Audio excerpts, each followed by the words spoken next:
So you see it all the time.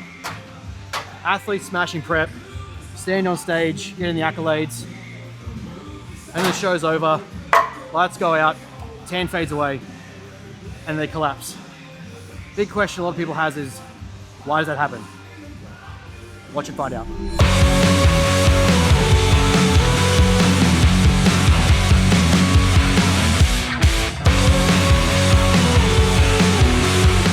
I got a cool shoes and you didn't. He likes runners, I don't like runners. Right. What is up, YouTube? Alrighty, so we are deep into October, about to be into November. Upper body session, we haven't filmed this one yet with the new program layout that Chrissy has got for us. So I actually rejigged my week to put this session on Wednesday. Usually do it on a Monday. So, keep you guys enthusiastic and excited about my training. I'm sure you all are.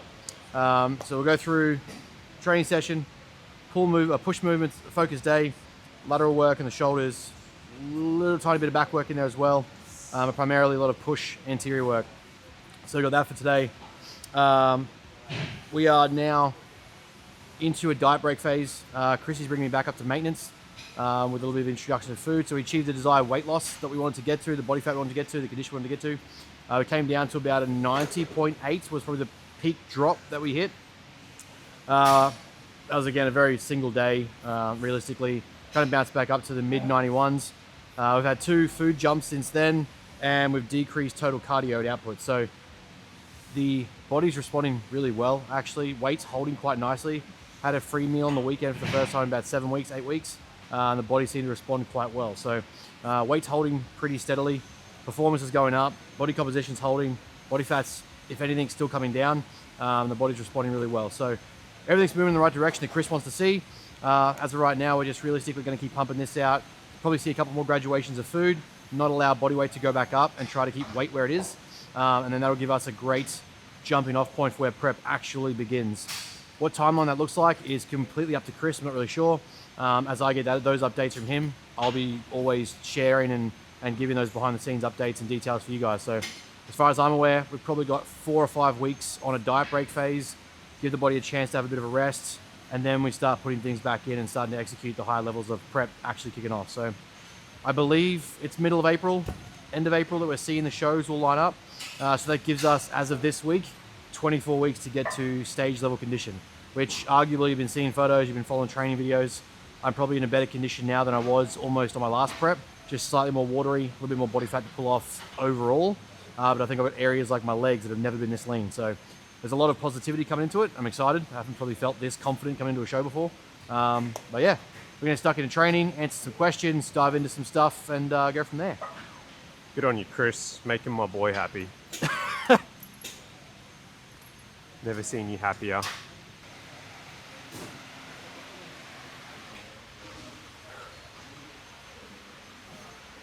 All right, so when you do an external rotation or internal rotations, like using the cable system, make sure you're actually intentionally executing the movement. See a lot of times, like we'll jump on here for a quick warm-up set and just start doing these ones, have a seizure, Michael J. Fox. Make sure that when you're actually doing it, elbow's locked in place, right? A really easy cue is like, imagine you're trying to hold a towel under your elbow with a fixed position here. Lock that in, so that you're just rotating with the shoulder and the forearm. Elbow stays fixed.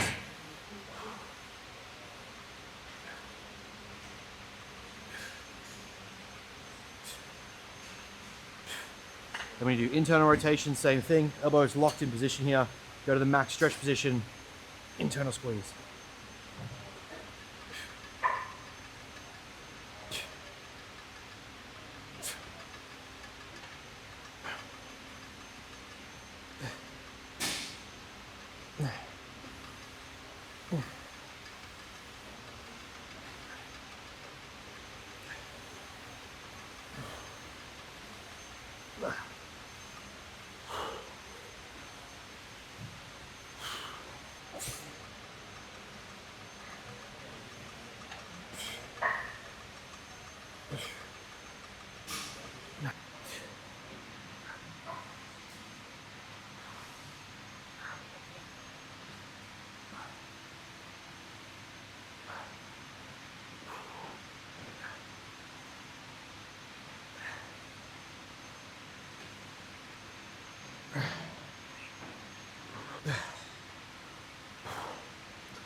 There we go.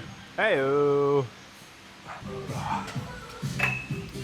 Bro, did you run through the actual workout before in your intro? No. Or did you just say we've got an upper body? We haven't. No, I said we got an upper push day. Yep. All right, so today's session we have not filmed before for you guys. We have crucifix layout lateral raises, incline chest press machine of choice. I've been using the machine cable setup. Chest press convergent of choice. Lateral raise via dumbbells, chest supported. Pec deck chest flies, incline triceps, and incline Smith JM press. So some good variations in here. One of the things I like about this sort of layout with Chrissy is he knows my execution knowledge is good enough where having some autonomy in decision making sort of keeps it a little more exciting. So a couple of variations in there that I'm free to choose, and then I'll just stick with that for the duration of the block. So I've been starting to incorporate that a little bit with my clients as well. It's something that I find is a bit more exciting. Gives a little bit more decision making process for the clients to choose what they want to do. Kind of like a play your own journey kind of thing. You know, most of the program's laid out. I just want you to go pick a chest press machine to run for 12 weeks or a dumbbell curl for 12 weeks. It allows you to be more involved in the process. It's a little bit more exciting. You're interested because you picked the exercise. So I've got 2 exercises in there that I've been choosing, which is the incline cable press setup and the convergence press over here as well in the machine. So we'll run both of those today. And yeah, should get a nice juicy pump before I do a bit of posing at the end. What'd you say you're doing at the end? Posing? Yeah. I have to take off before that. I was going to spray myself with oil as well.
Oh, underrated or overrated? Tracking macros on Christmas.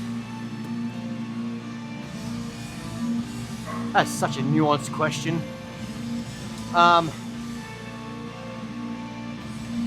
It is underrated if your goal requires you to be tracking macros. If you're trying to rationalize binge eating or breaking a plan or going off plan, if you have a plan because Christmas or because X social event, then I don't know what to tell you. But if your goal is to stick to something, be adherent to something, if your goal is to get something done, you know, usually if you're tracking macros over Christmas for a goal, it would likely be a deficit towards prepping or a very lean condition for something. Then if your goal requires you to track your macros, you can still be present and be adherent towards your goals and get things done. So I think it's an underrated tool. I know a lot of coaches don't like to use it and a lot of people don't like to use it.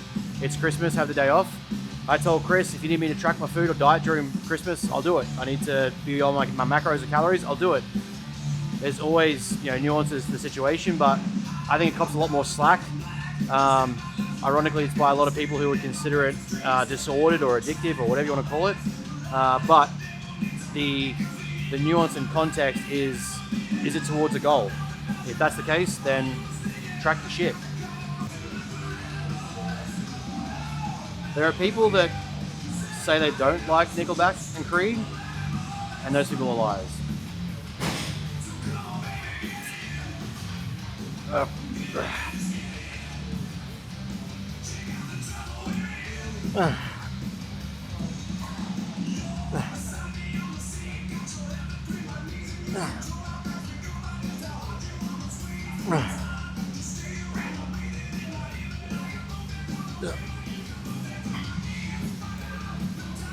Shit.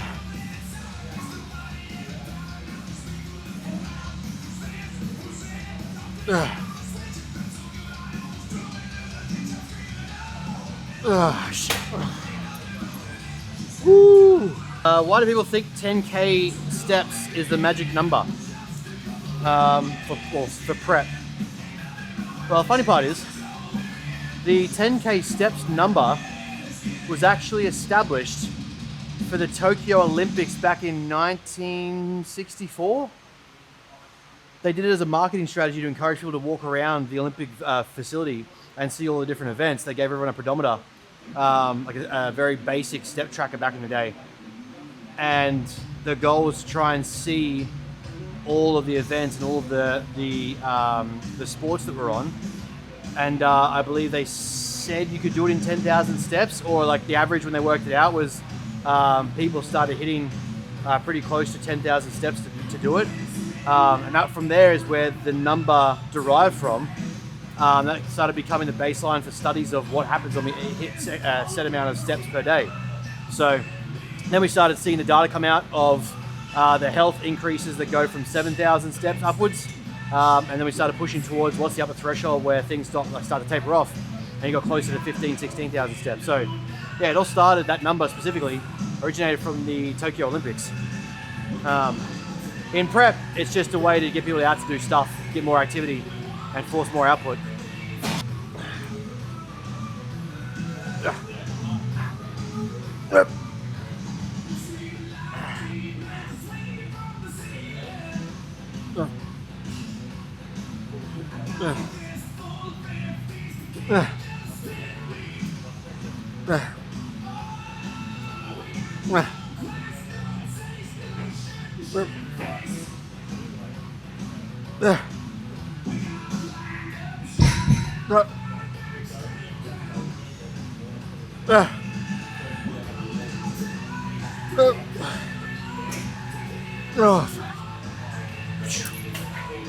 Mr. Gray will see you now.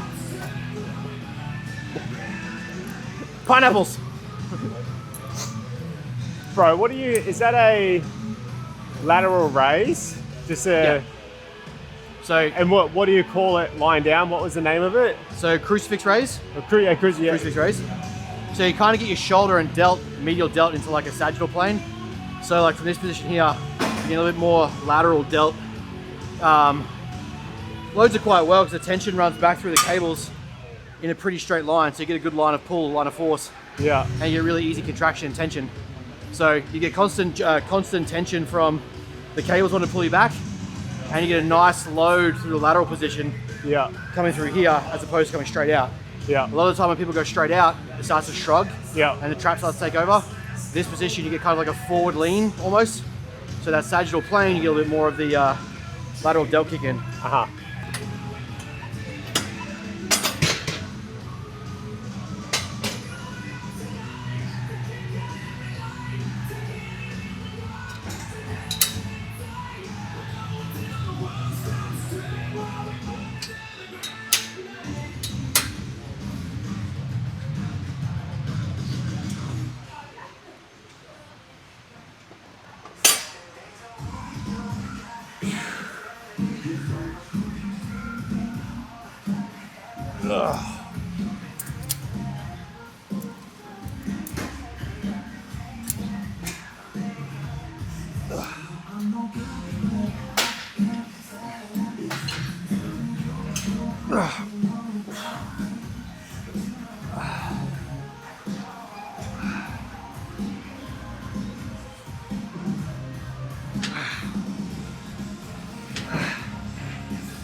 I've been running the Smith machine incline for a fair while, and then Chris gave a variation option, so something a little bit different I hadn't done for a minute was like free cable work. So it's good because it forces a little bit of stability, like you have to stabilize the shoulders, your arms a bit more, but the tension you get through the movement, because the resistance comes from down here, and it's pulling you back down, you have to resist to get a good stretch. Yeah. Otherwise, it just wants to throw you back into it. So I find I get a really good stretch out of it, and I'm able to maintain tension quite well. And it's really easy to the load is nowhere near as heavy, so my joints don't get anywhere near as much damage. But at the same time, the load feels harder. Yeah. So like it feels more intentional at a lighter weight, but still feels heavy. Would you prefer this over the dumbbells, or it's... Whilst it's a similar movement, different means of execution. Yeah.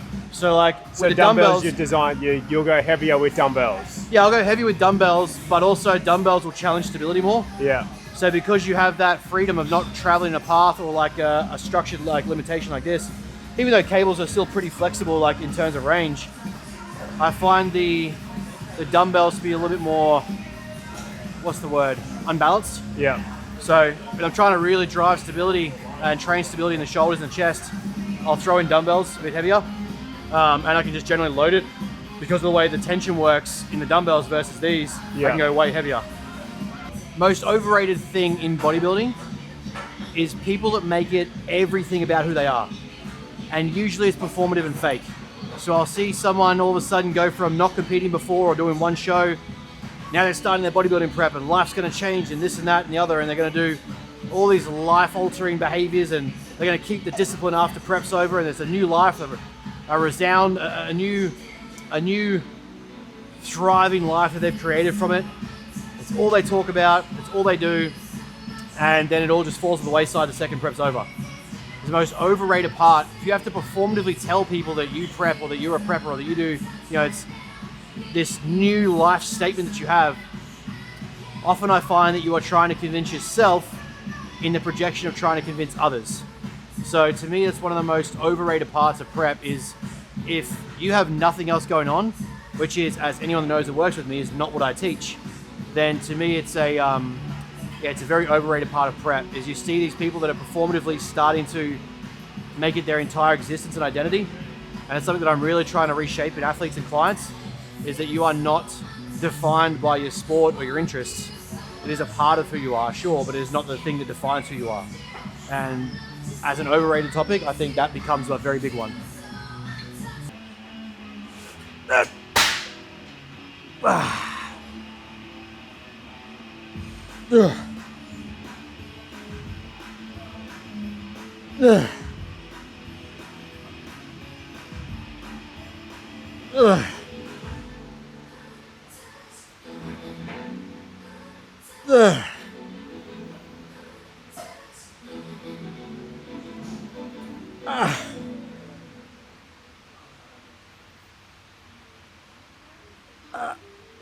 Oh, tune.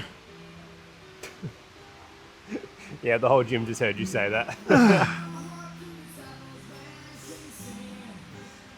Oh, shit. Ooh. Oh, that was a good set. Oh. People wouldn't even know where Kaysan is anymore.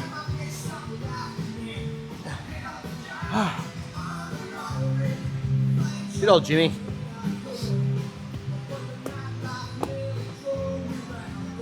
Oh. I already answered one. Did I answer one? What? Did I do a question? No, you haven't. All right. Why do so many people know what to do, but still can't do it? Okay.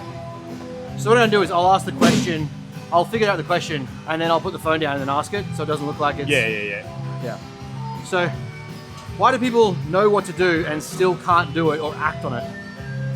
And one of the common things that we find is what you would call paralysis by overanalysis. There is too much information available. There is so much information freely available that it becomes a conflicting input of data. It actually becomes demotivating because you're so unsure of all of the conflicting statements. It's hard to kind of pick and choose which one you're going to follow, right? Especially the age of social media. Whilst we've increased the digital age of access, we've also increased the overflow and overstimulation of knowledge. And then you end up with people who aren't even experts giving so much readily available information, conflicting with science and statements. So you end up in this position where there's a de-escalation of activity and drive because people don't know what to actually do, though you could argue they should know what to do. there is the other side as well, that people really are poor at autonomous behavior without guidance and governance. So whilst we all have agency and free will, a lot of people are very poorly motivated unless they anchor it to something that means significant things to them.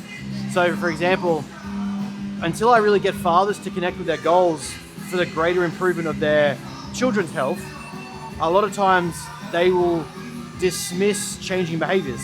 When I get a father to recognize that statistically, the parents have a greater correlative impact on the likelihood that children will find sport, activity, or recreational hobbies, then all of a sudden it starts to become something that fathers want to do. A really easy example of this is I'll hit home on a very emotional, deep level with a father, as say, if your children grew up to behave like you, would you be proud of them? Or if they grew up to look like you, be like you, act like you, would you be proud of them? Oftentimes the answer is no, and that's the sort of trigger moment they need to anchor their actions and behaviors.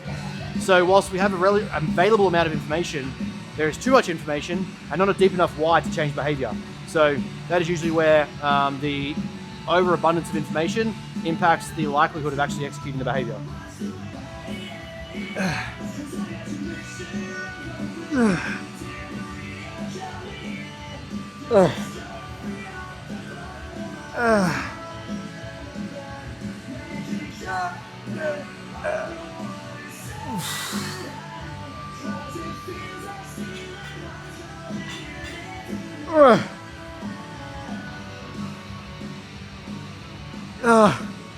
Woo.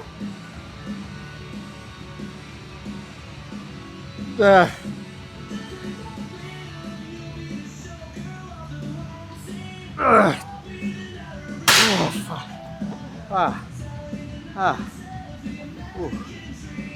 Ooh. Woo. Oh. That's gonna hurt.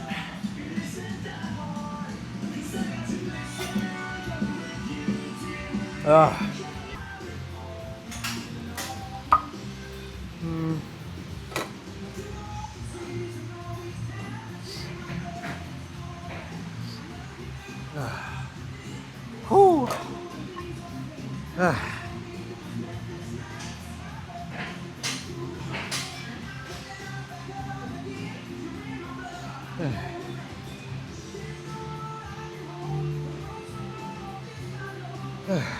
Oh.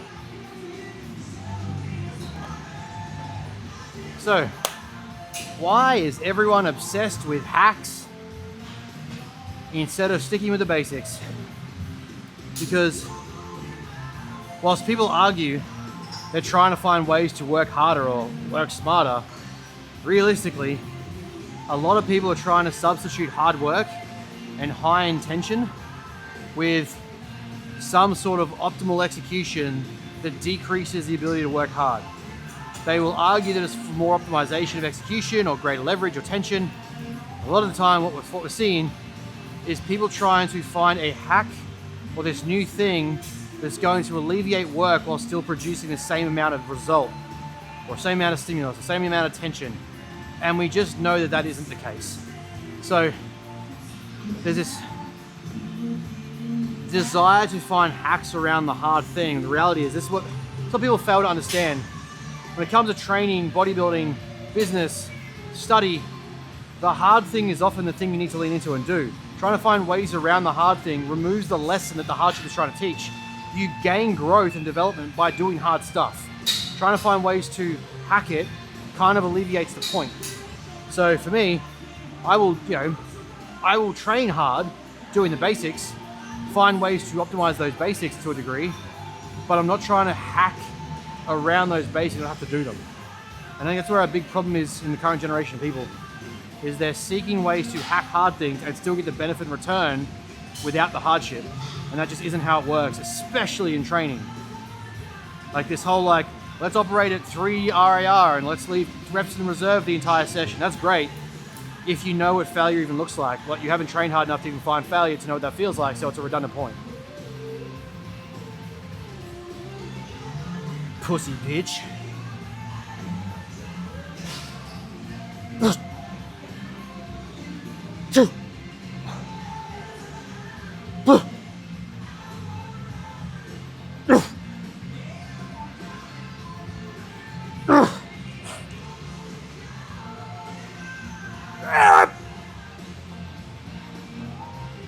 Oh. Oh. Ooh.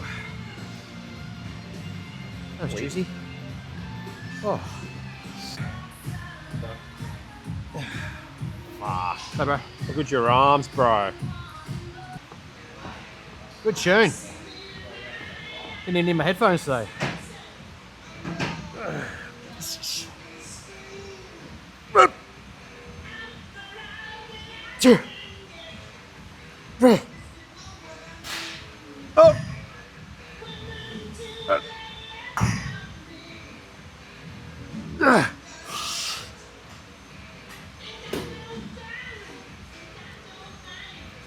Oh. Woo. So juicy.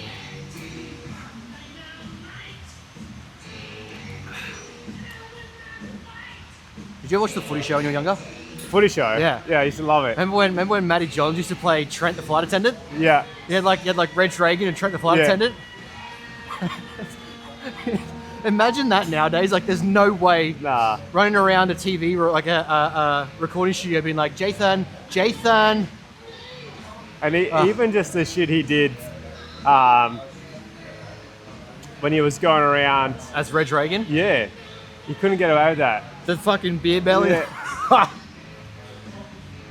He made like the last 5 years, like the years that he wasn't on the Footy Show, Shit. shit house. Yeah. Absolutely terrible. Looking back at your first ever prep, how did you see your identity then versus how you see it now? So, Cav asked me a similar question on our podcast over in America. One of the things that I found back then was my love of competition didn't change. My desire to execute didn't change. But one of the things I think made it harder was part of my prep back then was to prove people wrong.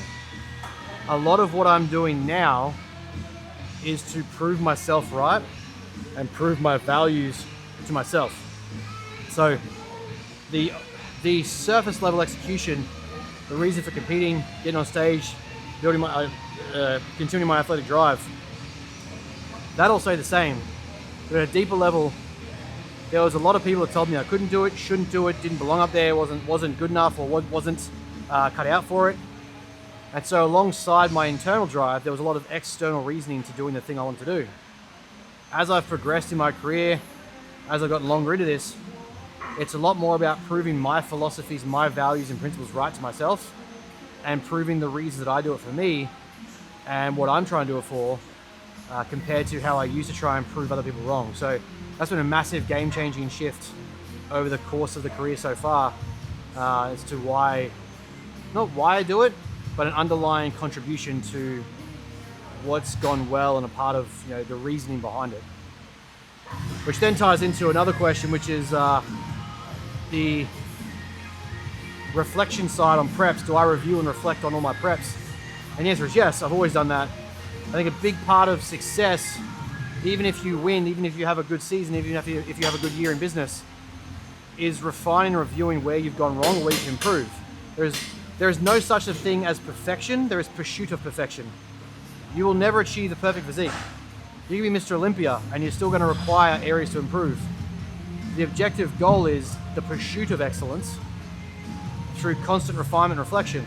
So at the end of every season, I'll look at where I could have done better, what I could have improved upon, what I could have anchored to better, how I could have improved myself, my systems, my processes, what I could have done to get better incrementally. And that's led to, I think, a lot of improvement. And again, anchoring to the previous point, making it more a part of proving myself right as opposed to proving other people wrong.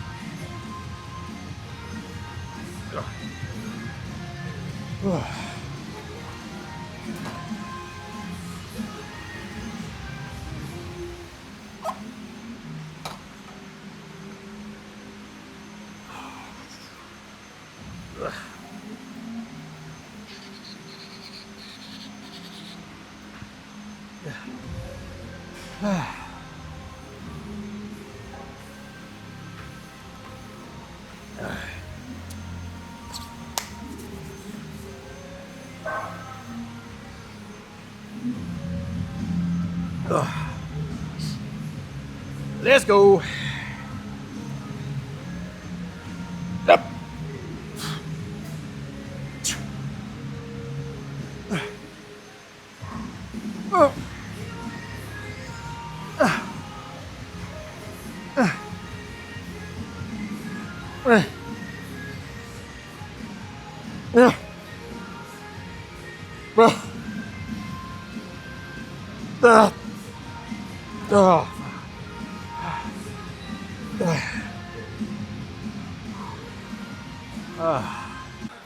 Key point to online training: send your coach, my clients send me training videos.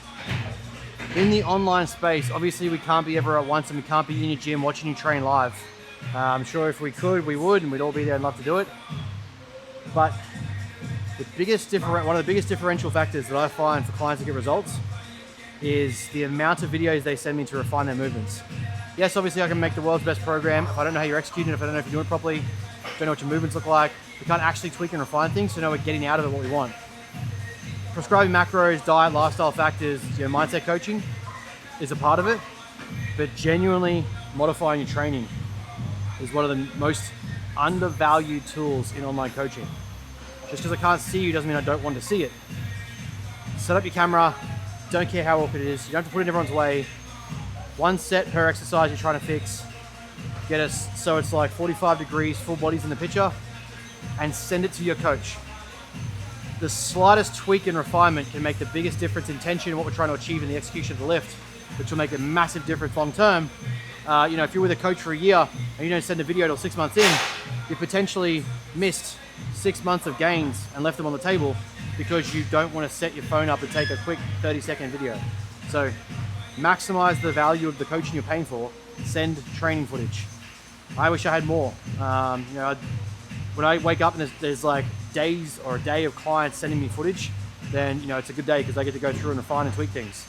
And ideally, if you get better at execution and movement, the number of videos you have to take goes down because you refine and tweaked all of the movements.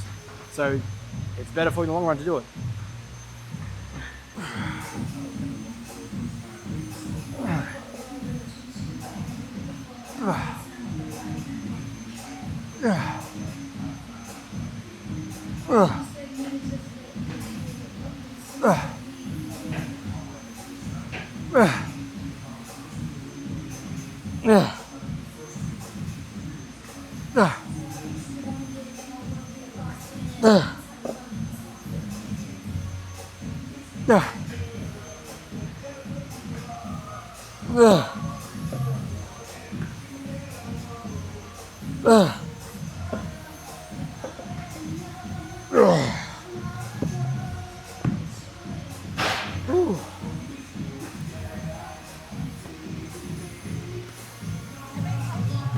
Thank you.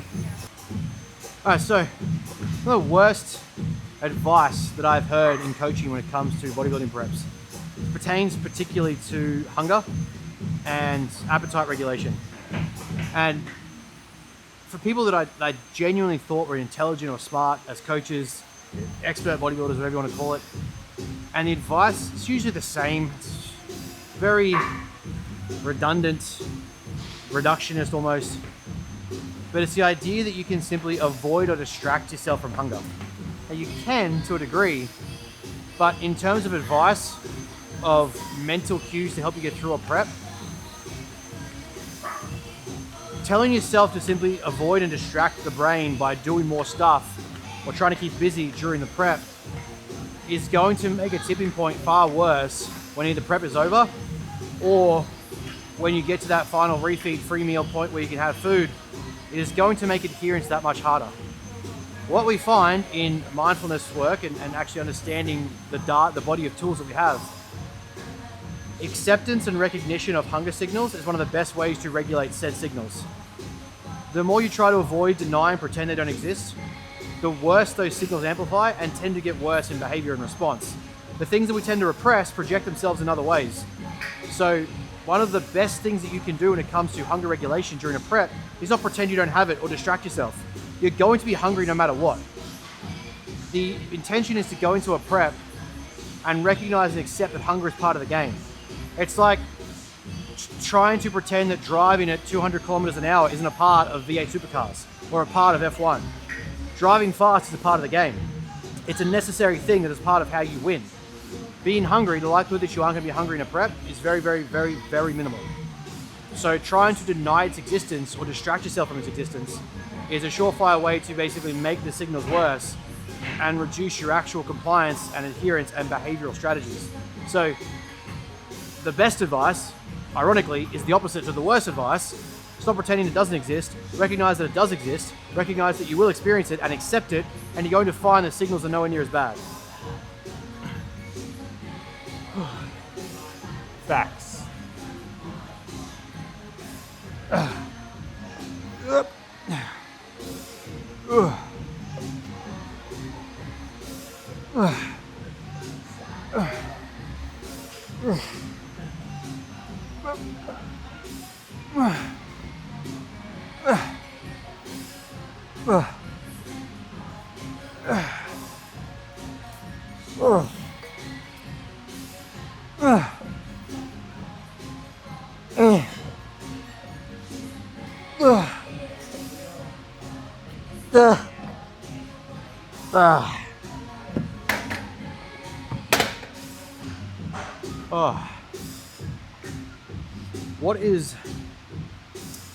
What is one of the biggest dangers of living for validation?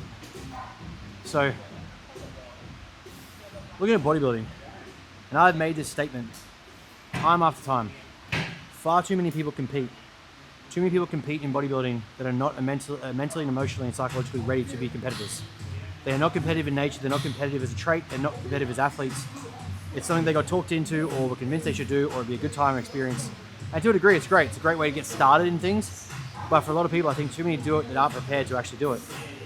And one of the reasons or the concerns I have with that is it's more validation seeking than it is life building. And a lot of people will do it because they're looking for that next thing to validate who they are, who they're trying to become, external praise, external recognition, social value. The problem with that is, and what a lot of athletes aren't prepared for, is bodybuilding is not like any other sport where the seasons between are so long that if your entire anchor point of validity comes externally rather than from internal identity, you are going to collapse under the weight of absence of that validation. The silence, the lack of noise, the lack of stimulation. You start having to do more and more weird things or crazy things or socially gratifying things to get the same level of response, right? The stimulus, you develop a tolerance to the stimulus that you're getting, or you develop a withdrawal from the stimulus that you aren't getting and need to get that hit again of dopamine. So living for external validation because you've only developed an external identity is one of the most dangerous ways to compete in bodybuilding. Yes, there is obviously the external judgment that comes from judges and peers. That is different to seeking external validation for why you're doing something. If I can give any athlete a piece of advice, is to start getting very, very certain of who they are internally, so that the reason that they compete is to do with internal gratitude, internal gratification, internal reward, or internal solidification of who they are, versus doing something for external validation. Unfortunately, we live in a world where external validation makes the most noise and is the trump for a lot of people.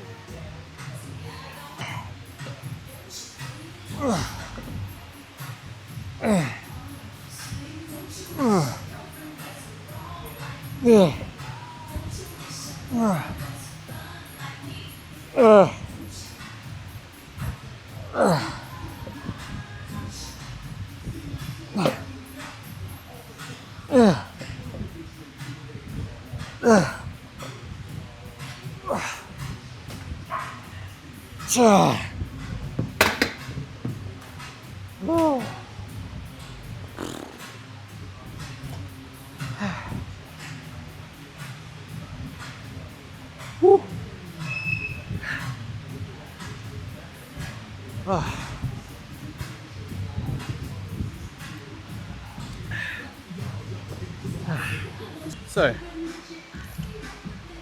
what anchors then, continuing on from that point, what anchors keep me grounded as a coach, as a student, as an athlete, when the validation of, say, competing, comp preps, seasons are over? To me, the last time that I was on stage was about 3 years ago.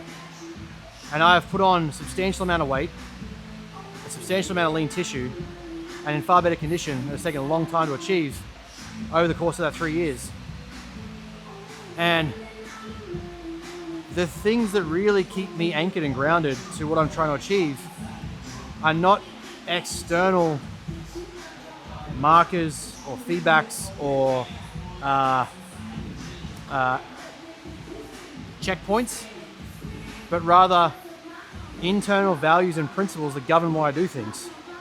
My identity is anchored to who I am, what I stand for, and the values that I hold, which is how I coach everyone to sign up their goals, is make sure those goals are anchored to your values and your identity, not the other way around. So that when things do slow down or the praise stops or people aren't seeing the constant feedback or you're not receiving the constant affirmation of what you're doing, in those very, very, very quiet periods where it's like years or months between like results or responses, you are governed not by what other people think, but by what you are trying to stand for and what you value. If you can live by values and principles, you're always going to do far better internally than you are if you live by external validation.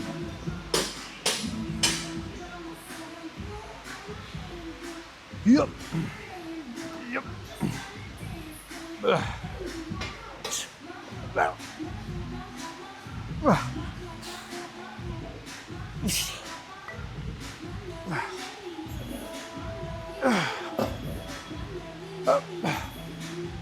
Feel good, bro.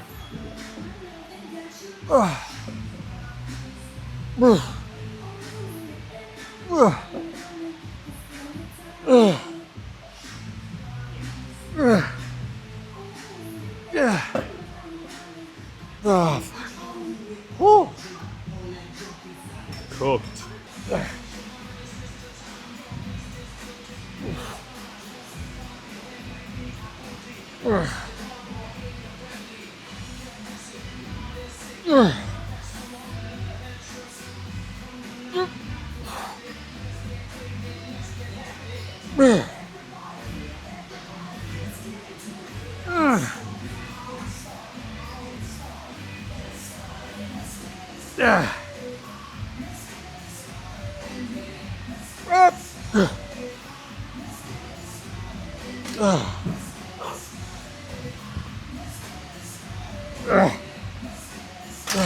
Jesus.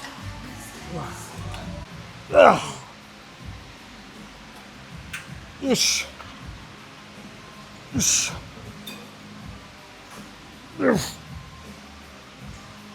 Yes.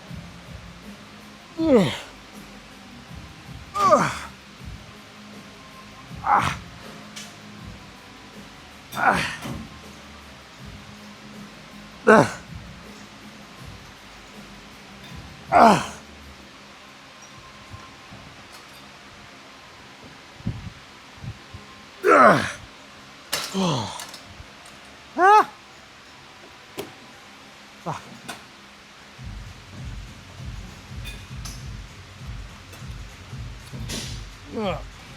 What's the cheat code to staying stable post-comp? Okay. So,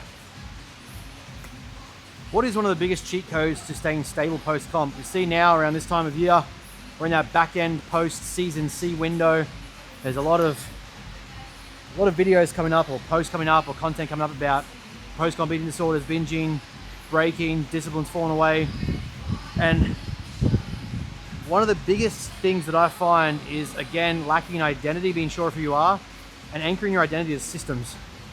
Systems are what survive in a prep. You identify what works for you, identify, what served you. One of the things that I've had my clients start to do and move towards is a post-comp identity questionnaire. So looking at what behaviors they develop, what traits they develop, what skills they developed that they wish to keep in the reverse phase. They want to keep in their post-comp life. There's always things that we talk about. We did well during prep. I'm going to wake up at the same time. I'm going to stick with my discipline, keep doing my cardio. I'm going to do 12,000 steps a day. And the logic is, for most people, that isn't going to happen. That isn't who you are as a person. So identify some of the things that you want to keep and make sure that you're actively practicing and working on. It's like putting in reps. You don't get better at a movement by not doing it. You get better at a movement by doing the thing, right? So putting in the reps to maintain that system of structure is going to serve you. Trying to overload your system though, when prep is gone, you don't have that end goal to weigh to, is going to cause a problem. So developing your systems, identifying your systems, and then having some tangible performance goals to anchor to now that your stage goals are finished. So in the reverse phase, I want to be this percentage of adherent, 85%, 90% adherent. I want to be ticking this many boxes. I want to be, hitting these numbers in the gym. I want to be developing this, progressing this program.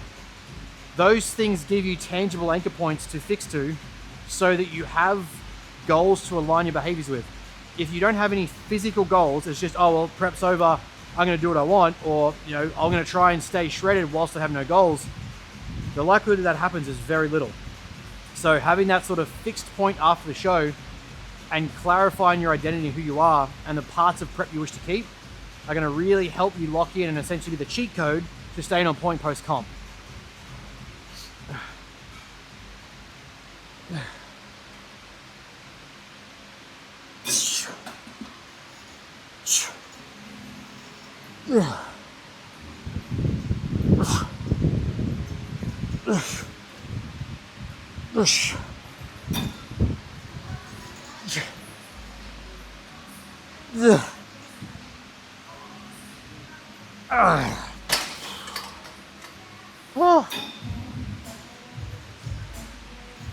Oh, that sucked. Look at my towel.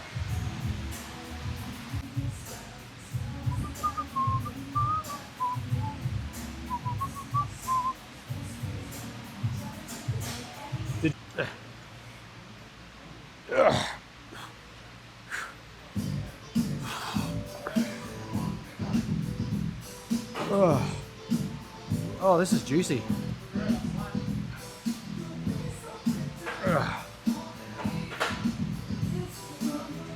But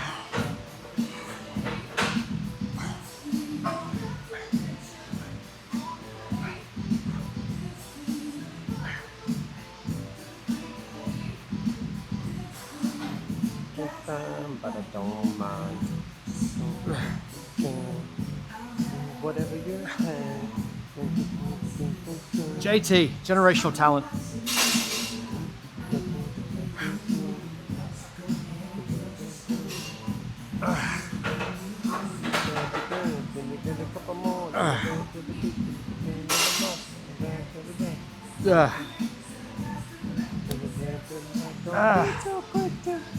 Walk away.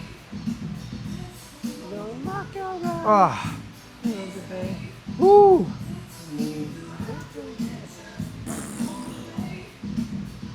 Tell me about this one. The whole setup. So, was it in the program or did you design this? no, in the program. I was using that for overhead cable extension and pushdowns, but the crossover, the grips, the cross cables get stuck, you get caught. Yeah. Where the bead is at the top of the grip. So instead of crossing over here, still with the same tension. Again, so what we're looking at here, the overhead tricep movement or overhead tricep pushdown really gets a nice length and stretch in the tricep.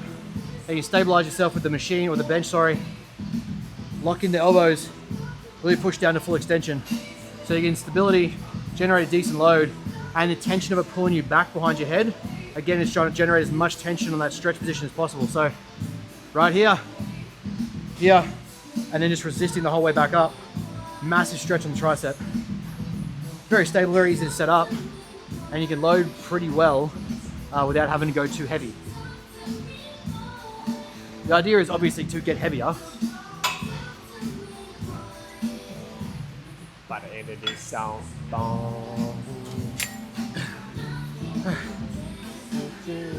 And again, with this one, you want it to be further enough away where you're going to get maximum stretch, so you can get it right up here. So you don't want to be too close or too low where it's stuck or you can't get a full stretch. Lengthen triceps, you got to push down. Just be mindful of your face when you set it up. You don't be grazing your face with wire.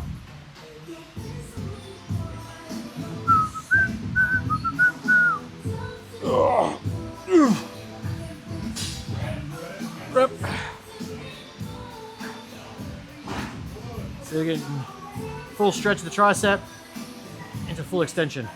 Elbows locked.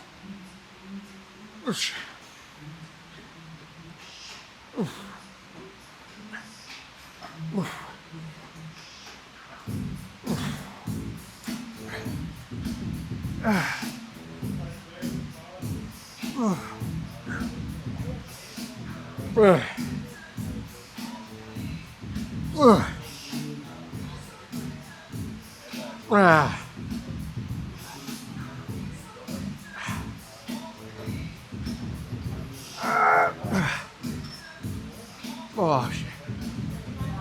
Woo.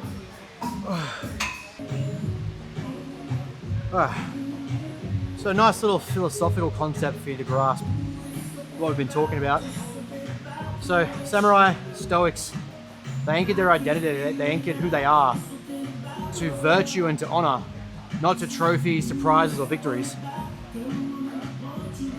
The lesson to take from it, this is where I think people like, you get like your pseudo philosophers and everyone's a stoic alpha on Instagram, but the key takeaway from that is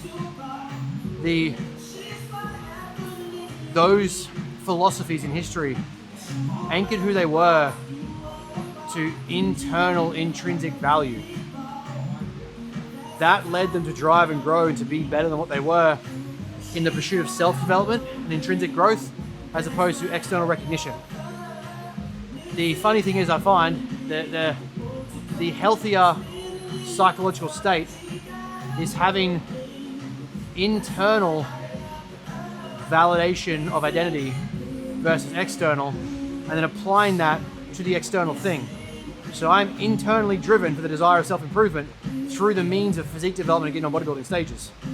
That allows me to push my internal drive, but also allows me to validate my internal identity without the need for external validation. I'm not doing it for other people, I'm doing it because I love it, and part of that is doing an external thing on stage. If you can get that right, mentally you become more psychologically resilient, you become more resound, you become more intrinsically motivated, you become more driven to execute at a high level. So take lessons from history, that's why I talk about it, and learn how to apply it. And it applies to today in the way that we have the social media world, the amount of external praise and social evaluation. Learn to do that for your training, for your career, for your physique, and you will be worlds apart from everyone else. You'll just be psychologically healthier.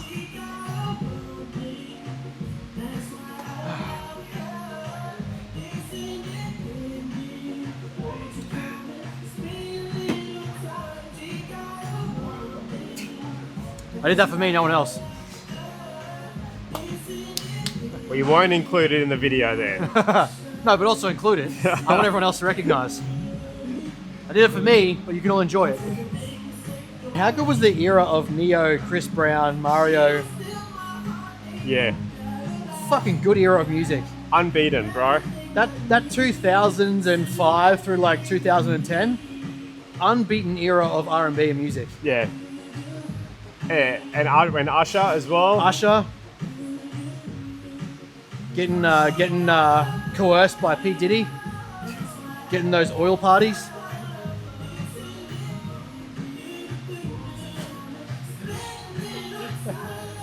P. Diddy put his key into Usher's ignition. That's pretty good. Bad Boy Records, baby. It's the remix to Ignition.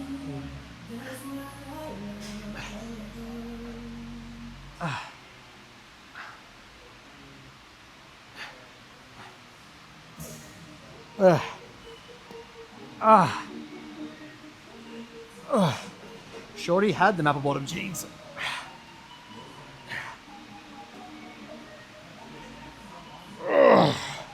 Woo!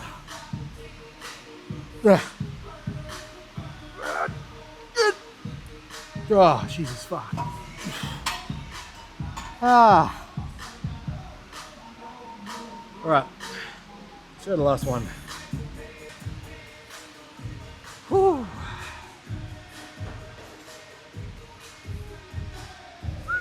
All right, so Chrissy's made a little bit of a variation. We're doing incline JM press on this block. So we were doing flat JM press. So the key difference with your JM to standard incline press or to standard bench press is when you're executing the bench, the elbows dip below chest line, right? So we're coming down to get full stretch out of the pec. In this position, we're stretching the tricep around sternum level. So where you'd normally kind of be around here, you know, mid clavicle sternum for your pressing. What we're doing here is sitting a little bit lower, so it's a bit closer to upper clavicle. Elbows internally locked in, and then we're coming down here. So we're not dropping. The elbows stay kind of high, and the tricep is stretching here.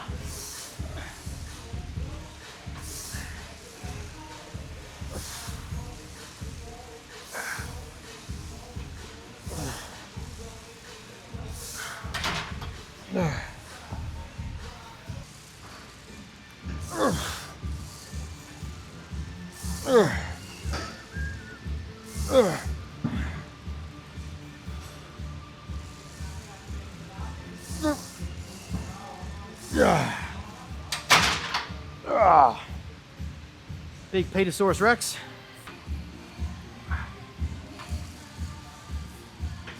Ooh,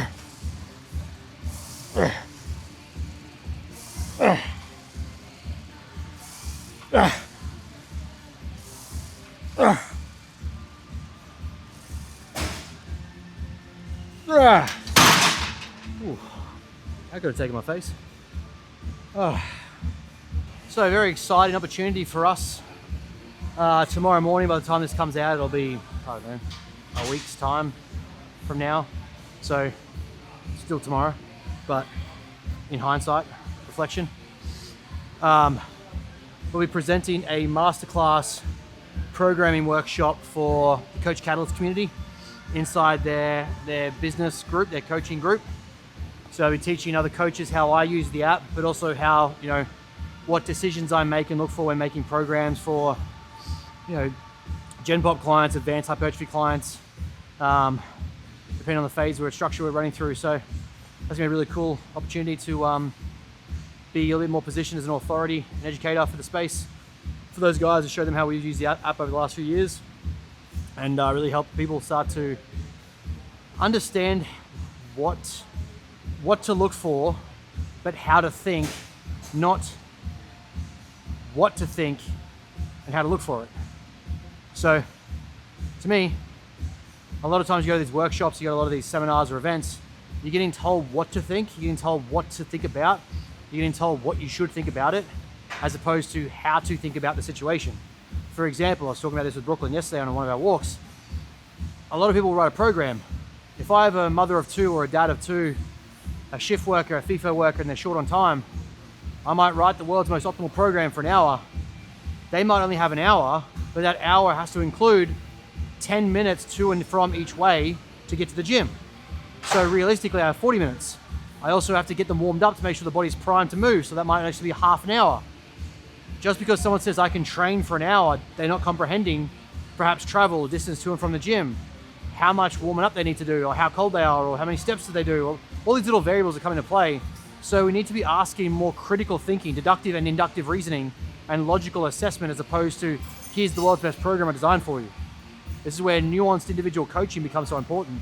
And that's something I'm hoping to teach tomorrow to, you know, this upcoming group of coaches, is that it's not just about what you should think, it's about how to think about it, how to think about programming, how to think about client assessment, so that you get a better understanding of the individual you're working with, and then make the decisions that align with that person.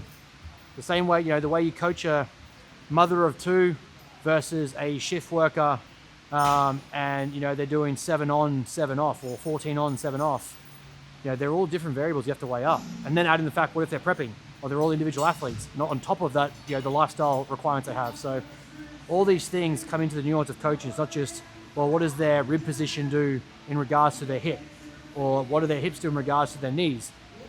That stuff is obviously important, but you then have to assess what do they have available to them, and what factors are impacting their ability to train.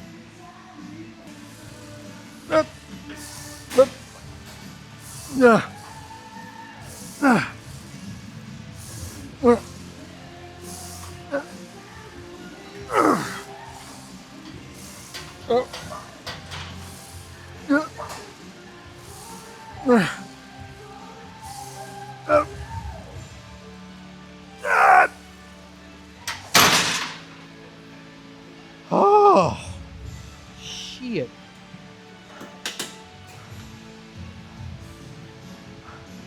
Also, quick point. If you're in the gym, do not wait to walk in front of the camera. Just walk in front of the camera. Yeah. We don't care. We don't care. We don't care at all. It's fine. It's 100% fine. And I'm the least likely person. I look like I'll probably be annoyed, but that's a frustrating perception that's been developed by dickheads in the industry that are pretentiously filming shit that probably doesn't need to be filmed, but also they're just doing it for arrogance. They think they're better than everyone. If you met me, I think I suck. So just make sure you just walk in front of the camera. We don't care. I don't care. I'm not going to get annoyed. The only limitation I have is there's probably a section about one of our day in the life videos where some young girls walked around me as I was doing lateral raises. It looked like I was shaking my head at them walking in front of the camera. I was trying to shake my head like not to walk around me doing 15 kilo lateral raises when they weighed probably 40 kilos. And it was like in proximity of my arm length in the lift. So that was the only time I've ever been like, hey, probably don't do that. But that's got more to do with their safety and not getting smacked in the face with a 15 kilo dumbbell being leveraged at a fucking fly distance versus them walking in front of the camera. But besides that, walk in front of the camera. Don't hold yourself up. Alrighty guys, so that is technically push day 1. Haven't filmed that one yet. It's a good session. I like it. I like the new layout that Chris has. A few exercise variations in there. Good upper pump as well. Something to do like good connection with movements. Really starting to feel areas fill up as we're heading into prep. So we've probably got another 4 or so weeks on a bit of a diet break, maintenance phase. Gonna push food a little bit higher, no doubt. We're gonna keep training content coming. Keep an eye on the next one. We're gonna be doing something slightly different with Philip when he decides to fit me in because he's super busy for me now. We're gonna be able to try and get a little bit more lifestyle, out and about content around just training. So our plan is to mix it up for the rest of the quarter, and you'll start to see a lot more prep content as we get to the back end of the year as well. Planning to record a whole bunch more through the Christmas period and coming into the new year. Prep season A is around mid-April, so we've got a lot of work to do between now and then. And yeah, let's get to it.